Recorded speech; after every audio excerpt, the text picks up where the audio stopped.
Dami ng food ni Minggay ay. Kulang pa. Saan yung tuna dito ito? Oo, ito na yan. Saan mo Yung ito isa, binili? Dun sa ano? Dun sa may pagupitan. Ito yung binili mo. Grabe naman yung plato niya. Yung plato niya nasa kabila eh. Hindi pa nalinis. Di okay lang ganyan yung plato niya eh. Kasi tuyo naman yung kinakain niya. Hindi naman yung ano. Talagang hinawakan niya yung ano. Oo na. Daddy, huwag mong gagalaw. Gagating ka niya.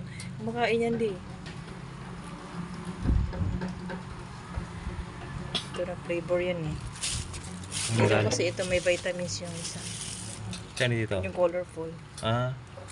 Di maganda pala pag ganyan yung bibilhin. Maganda yung balayubon niya dyan. Magkano ang bili niyan? 1 kilo. 70 yata yan. Yung may heart. Pwede siguro kainin ng tao to, no?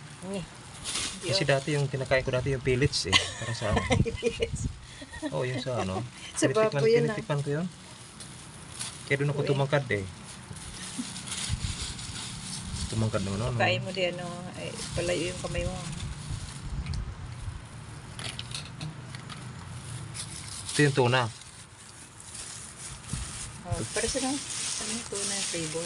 Oo. Sinabi mo may vitamins ito. Ayan. Ito walang vitamins. May fiber ata yan. Oh, sa mga gustong magpaada pa, meron pa kami dito madami pang kami pagkaon. Yung plato niya. Ayaw tumig... O, ito daddy. Huwag mo gagalawin di. Huwag mo gagalawin. Makain yan eh.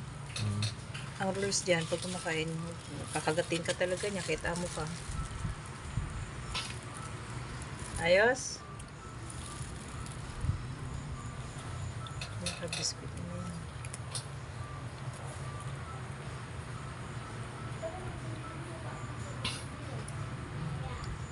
Sarap na sarap siya. Oh.